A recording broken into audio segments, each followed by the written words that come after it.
अस्सलाम वालेकुम बच्चों, क्या हाल है? ठीक है।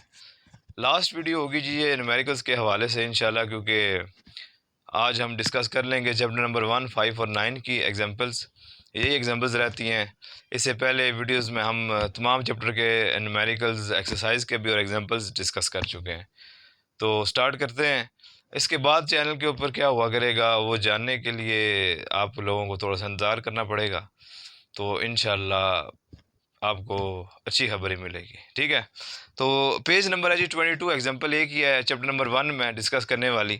आ जाएंगे पेज नंबर 22 पे। एग्जाम्पल है जी 1.4। इसमें उसने बोला है find the number of significant figures in each of the following values, also express them in scientific notations.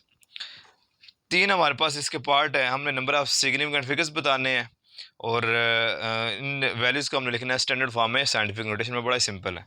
तो लिखेंगे जी, जो पहला पार्ट है इसका वो गिवन है 100.8 सेकेंड्स।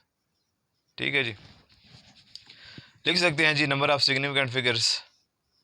अगर आपने एक्सरसाइज के न्यूमेरिकल्स किए हुए हैं फिर आपको मसला नहीं आना चाहिए। लिखेंगे नंबर ऑफ सिग्निफिकेंट फिगर्स, पता होना चाहिए आपको कितने हैं। इसमें है चार। चार क्यों हैं? क्योंकि जो ज़ीरोज़ दो सिग्निफिकेंट फेस के दरमियान में आ जाते हैं वो भी सिग्निफिकेंट हो जाते हैं। तो चार कौन कौन से? पहला डिजिट क्या है? 1, दूसरा क्या है? 0, तीसरा क्या है? 0 और चौथा क्या है? 8। ठीक हो गया। अब हमने इसको लिखना है साइंटिफिक नोटेशन में, स्टैंडर्ड फॉर्म में लिखेंगे। राइटिंग इन स्टैंडर्ड फॉर्म लिख सकते हैं जी। लिखेंगे 100.8 seconds is equal to, decimal point को जस्ट शिफ्ट करना है। स्टैंडर्ड फॉर्म आपको पता है क्या कहती है कि कोई ना कोई 10 की पावर आनी चाहिए और जो पहला नॉन ज़ीरो डिजिट है उसके बाद डेसिमल पॉइंट होना चाहिए। ठीक है जी। तो बस हमने ये करना है। इसमें 10 की पावर अभी हमें नज़र नहीं आ रही ना, डेसिमल पॉइंट पहले नॉन ज़ीरो डिजिट के बाद है, तो हम शिफ्ट करेंगे।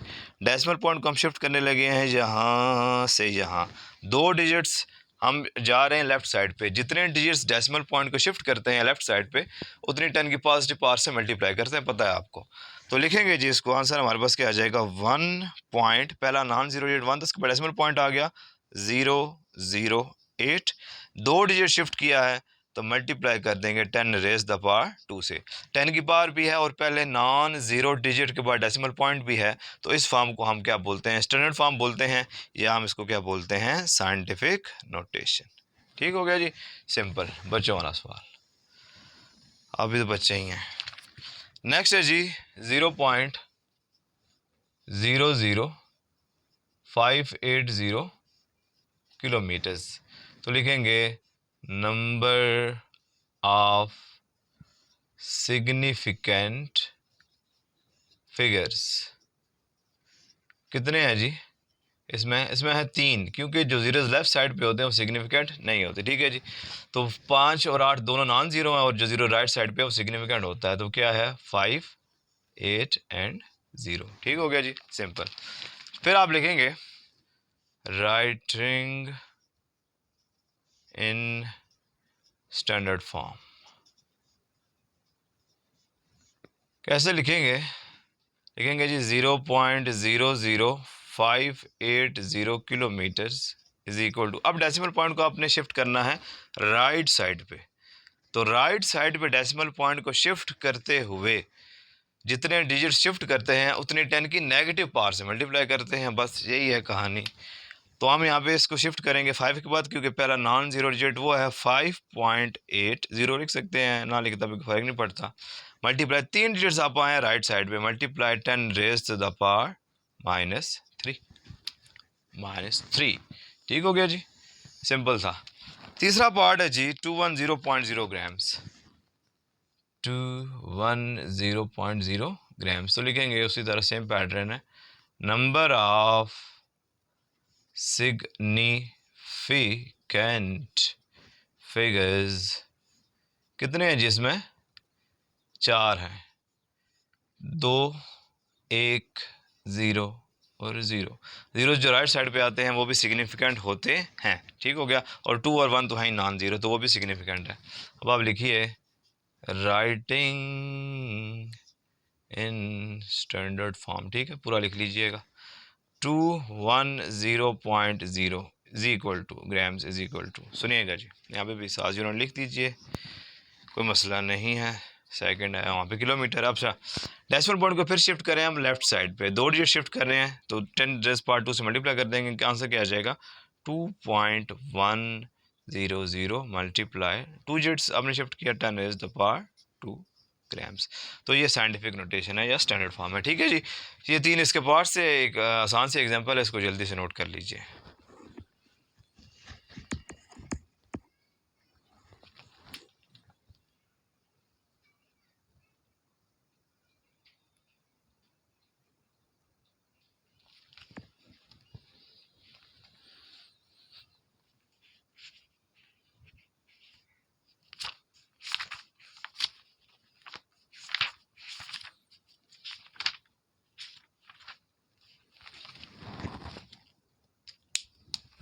नोट कर लीजिएगा जी।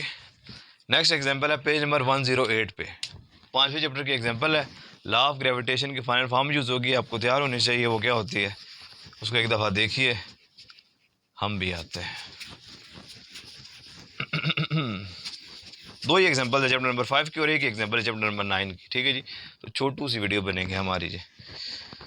चलो जी, पेज नंबर 108 है, एग्जांपल है 5.1। अगर आपने एक्सरसाइज के न्यूमेरिकल्स कर लिए हैं तो ये न्यूमेरिकल्स आपके लिए कोई मुश्किल नहीं होंगे।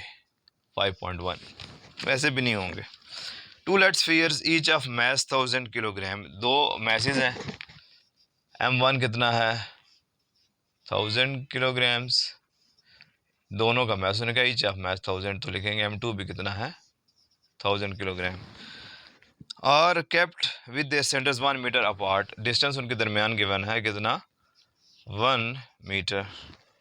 फाइंड द ग्रेविटेशनल फोर्स, हमने फाइंड करनी है ग्रेविटेशनल फोर्स, लेकिन बताया गया था आपको जब चैप्टर 5 के न्यूमेरिकल्स कराए गए थे कि ग्रेविटेशनल कांस्टेंट की वैल्यू न्यूमेरिकल्स में गिवन नहीं होती, तो वो आपको तैयार होनी चाहिए। वो क्या होती है 6.673 मल्टीप्लाई 10⁻⁻11 न्यूटन मीटर स्क्वायर पर किलोग्राम स्क्वायर। तो हमने क्या फाइंड करनी है फोर्स फाइंड करनी है, ठीक है जी। बहुत सिंपल न्यूमेरिकल है, लिखेंगे using law of gravitation. Law of gravitation क्या कहता है बाबा कि F is equal to G m1 m2 d square, सब कुछ तो पता है।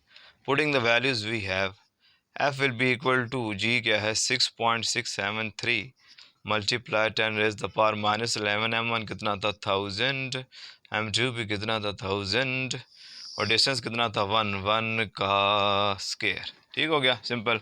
F इज इक्वल टू लिख लीजिए 6.673 मल्टीप्लाई 10⁻⁻11, पावर 3 लिख सकते हैं ना 1000 को, इसको भी लिख सकते हैं डिवाइडेड बाय 1 का स्क्वायर आजकल कितना होता है 1 ही होता है। अच्छा, F will be equal to 6.673 multiply 10⁻⁻11 +3 ठीक है जी। पास आपस में क्या होगी ऐड, क्योंकि बेसिस सेम थी, मल्टीप्लिकेशन का प्रोसेस था।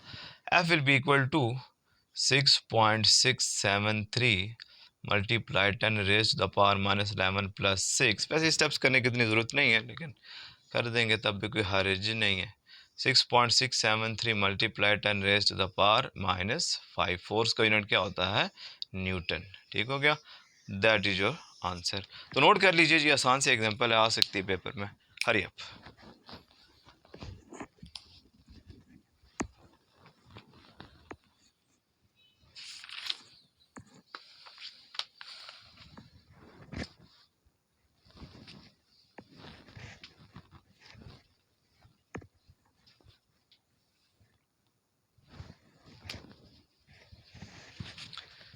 नोट कर लीजिएगा। और एग्जांपल है जी जो नेक्स्ट, वो है पेज नंबर 111 पे, 111 यू नो 111 पहुंच जाइए। मुझे पता नहीं क्या लग रहा है ये एग्जांपल आपके पेपर में आ सकती है इस दफ़ा। वैसे 5 से न्यूमेरिकल आता नहीं है, लेकिन कुछ भी हो सकता है, पाकिस्तान है बाबा। 5.1 5.2 एग्जाम्पल है जी 5.2, calculate the value of g. Gravitational acceleration है, स्मॉल जी है, ठीक है जी, बड़ा जी ना समझे, उसकी वैल्यू कांस्टेंट है, वो कांस्टेंट है, उसकी वैल्यू फाइंड करने की ज़रूरत नहीं पड़ती। At an altitude, height given है 1000 kilometres, H is equal to 1000 kilometres.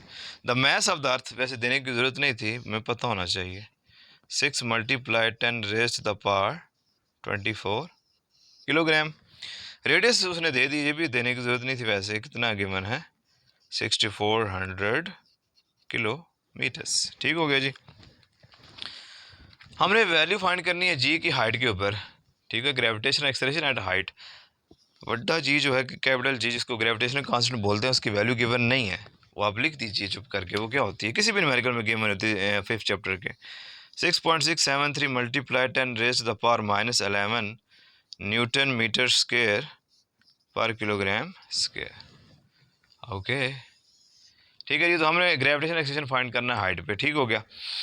अब जब आप हाइट पे फाइंड कर रहे हैं तो आपको पता था फार्मूला हमारे पास क्या होता था, फार्मूला हमारे पास हो जाता था G m/r + h whole square, ये होता था ना फार्मूला, पता होना चाहिए आपको।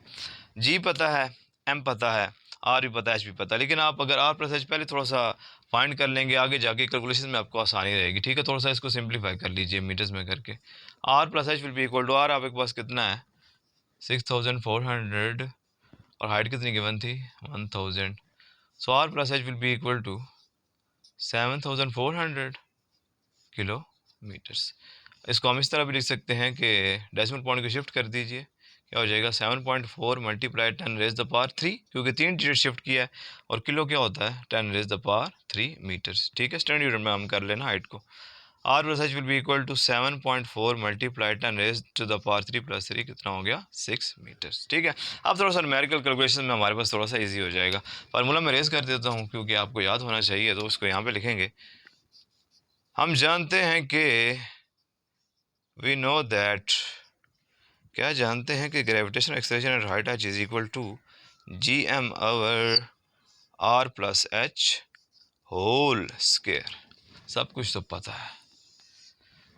Putting the values we have, gravitational acceleration at height h will be equal to, capital G की वैल्यू क्या है बाबा 6.673 multiply 10 raise to the power -11, m कितना है 6 multiply 10 raise to the power 24 divided by r + h कितना हमारे पास आया था 7.4 multiply 10 raise to the power 6 whole square, ठीक हो गया।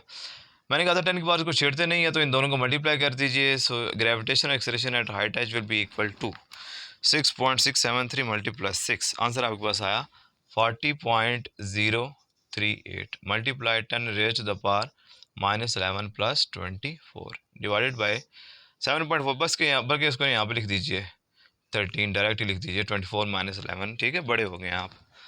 7.4 का स्केयर ले लें जी, 7.4 का स्केयर आपके पास कितना आया 54.76 multiply 10 raise to the power 6, power से मल्टीप्लाई होती है 6 2 टाइम्स, क्या हो गया 12, ठीक है। इस वैल्यू को इसके साथ डिवाइड कर दीजिए। Gravitational acceleration at height h will be equal to 40.038 divided by 54.76, answer आपके पास आ गया 0.731 multiply 10 raise to the power 13 + 12, ऊपर जाके क्या हो जाएगा -12। GH will be equal to 0.731 multiply 10 raise to the power 13 - 12, answer क्या आएगा 1। 1 से मल्टीप्लाई करेंगे डेसिमल में शिफ्ट हो जाएगा राइट साइड पे। So gravitational acceleration at height h will be equal to 7.31, unit क्या होता है एक्सेलरेशन का मीटर पर सेकंड स्क्वायर।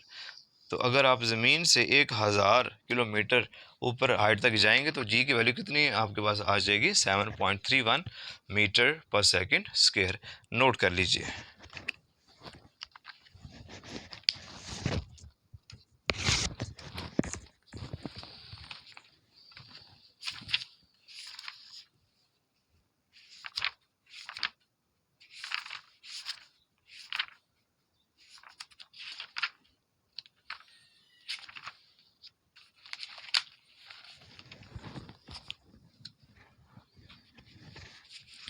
नोट कर लीजिएगा जी। इसके बाद लास्ट एग्जांपल है चैप्टर नंबर 9 की। चैप्टर नंबर 9 की एग्जांपल है जो दो न्यूमेरिकल्स है ना एक्सरसाइज के, rate of flow of heat जिसमें हमने फाइंड किया था। कहें सर कौन सा, हमने तो देखे तक नहीं है। अगर देख लिए गलती से तो उसमें एक फार्मूला था rate of flow of heat का, Q/T is equal to KA into T1 minus T2 divided by L। वही फार्मूला यहाँ पे यूज़ होगा। ठीक हो गया। Rate of flow of heat का फार्मूला एक दफ़ा देख लीजिएगा बस। पेज नंबर है 198, 198 पेज नंबर है। और एक ही एग्जांपल है जी इसकी 9th चैप्टर की, last example of 9th physics 9.1। The exterior brick wall of a house of thickness 25 centimetre. मैंने बताया था थिकनेस को कैसे रिप्रेजेंट करते हैं, एल से। ठीक है जी, page number 198। L is equal to कितना है, 25 सेंटीमीटर्स। 5 थोड़ा सा अच्छा डाल लेते हैं, 25 centimetres. Thickness is equal to standard में कन्वर्ट कर दीजिए, सेंटीमीटर से मीटर में जा रहे हैं, छोटी से बड़ी में जा रहे हैं, डिवाइड करेंगे। So L is equal to 0.25 metres. ठीक हो गया। Has an area 20 metre square. एरिया भी हमारे पास गिवन है जी, simple 20 metre square. Temperature inside the house is 15 degree Celsius, outside में 35 डिग्री सेल्सियस है। मैंने कहा था टेम्परेचर इनसाइड आउटसाइड नहीं देखना, बड़ा छोटा देखना। जो ज़्यादा टेम्परेचर है उसको T मान लेना, जो कम टेम्परेचर है उसको T2 लेना। ठीक है, याद रहना चाहिए। और टेम्परेचर को केल्विन में कन्वर्ट करना फ़र्ज़ है। तो जी 35 डिग्री सेल्सियस ज़्यादा है बाहर वाला, तो T1 उसको ले लेंगे, वो आ जाएगा 35 डिग्री सेल्सियस। 35 प्लस 273, आंसर हमारे पास क्या आ जाएगा, 308 केल्विन। यही आएगा, यही आएगा। और T2 हमारे पास कितना गिवन है, T2 है हमारे पास 15 डिग्री सेल्सियस, जो छोटू टेम्परेचर है, कम टेम्परेचर है। 15 प्लस 273, आंसर क्या आ जाएगा बाबा, 288 केल्विन। ओके।